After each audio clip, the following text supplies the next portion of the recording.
Je pense que si on prend la photo vue de dos, les sensations sont plus intenses. C'est comme les sangliers, il y en a trop, il faudrait faire une battue. Belle sirène mais sans bouée. C'est une équipe bleu clair, ça, pas comme au foot.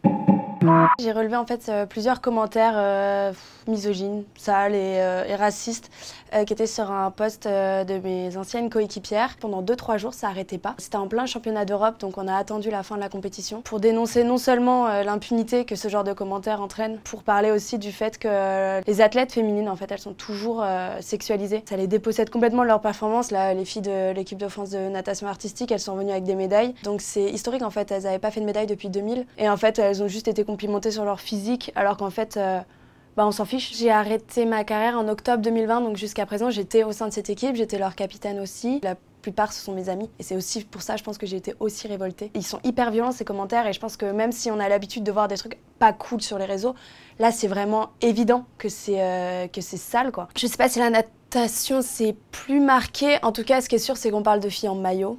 Des filles qui s'approchent plus des critères de beauté, mannequins, etc. parce que c'est ce que le sport demande. Donc là-dedans, forcément, on est plus exposé. Maintenant, je pense que on le retrouve partout. L'athlète féminine va avoir son physique puis ses performances, alors que chez les hommes, c'est peut-être plus l'inverse. Toutes les sportives qui ont un corps plus musclé, je pense qu'elles doivent recevoir tout le temps de « Ah, c'est pas beau, ah, non, tu ressembles à un mec », mais en fait, juste, c'est leur corps pour performer, laissez-les tranquilles. Et elles, je pense que c'est encore plus fort. Pour moi, les sportives, en fait, elles ont exactement le même rôle qu'un athlète masculin. Elles s'entraînent tous les jours, elles donnent de leur personne, elles font énormément de sacrifices pour arriver à un niveau de performance. Maintenant, dans leur médiatisation, dans la façon dont on va les valoriser, on va en parler, c'est toujours en dessous. Il faut vraiment faire des performances extraordinaires pour qu'on en parle.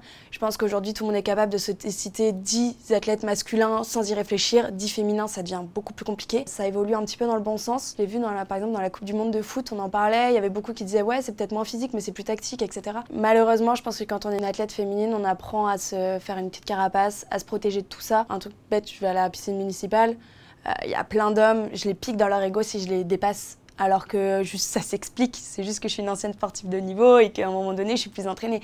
Mais non, c'est des hommes, ils doivent être plus forts, plus rapides, et donc ils me laissent pas passer, des petites choses comme ça. Je me suis déjà embrouillée à la piscine pour ça. J'espère qu'avec un petit peu ce bad buzz, on va peut-être un petit peu plus en parler. Continuez à encourager les équipes féminines, suivez-les, elles en ont besoin, notamment la natation artistique, parce qu'en plus, elles prennent leur envol.